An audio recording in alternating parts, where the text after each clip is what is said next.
ଭୂଗୋଳ ବିଷୟରେ ଆଜି ପଢିବା। ଆଜି ଆମେ ଆମର ମହାଦେଶ ଆଉ ମହାସାଗର ବିଷୟରେ ପଢିବା।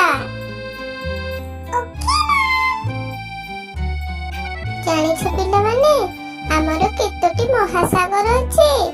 ଆମର 5ଟି ମହାସାଗର ଅଛି। ସେଗୁଡ଼ିକ କଣ କଣ ଆମେ ପଢିବା ଆଜି। ଆମର 7ଟି ମହାଦେଶ ଅଛି। ସେଗୁଡ଼ିକ ବି କଣ ଆମେ ଆଜି ପଢିବା।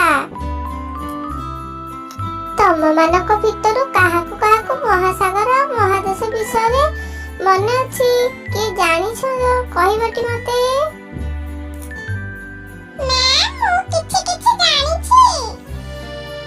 ଜିନା, ତୁମେ କଣ କଣ ଜାଣିଛ ଭାଇ ମତେ କହିଲ ଦେଖି।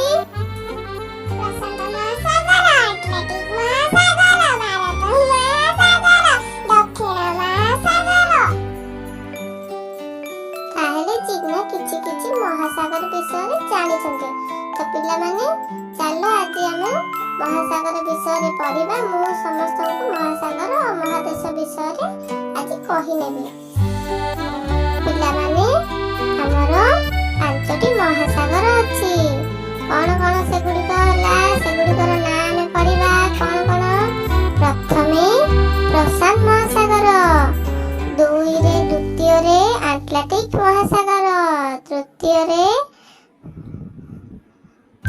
ଭାରତ ମହାସାଗର, ଚତୁର୍ଥରେ ଉତ୍ତର ମହାସାଗର, ପଞ୍ଚମରେ ଦକ୍ଷିଣ ମହାସାଗର।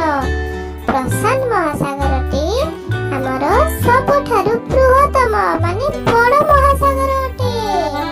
ପିଲାମାନେ ସବୁ ମନେ ରଖିବ। ଏବେ ଆମେ ପିଲାମାନେ ମହାଦେଶ ବିଷୟରେ ପଢିବା। ଆମ ପୃଥିବୀରେ 7ଟି ମହାଦେଶ ଅଛି। ମହାଦେଶ ଗୁଡ଼ିକ କଣ କଣ?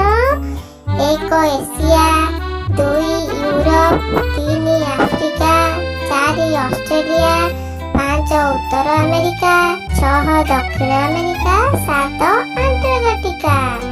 ତ ପିଲାମାନେ, ଆମର ଏସିଆ ମହାଦେଶଟି ସବୁଠାରୁ ବୃହତ୍ତମ ମହାଦେଶ ଅଟେ।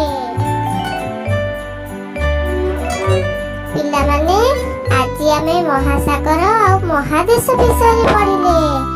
ତୁମେମାନେ ସବୁ ମନେ ରଖିବ ମହାଦେଶ ଆଉ ମହାସାଗର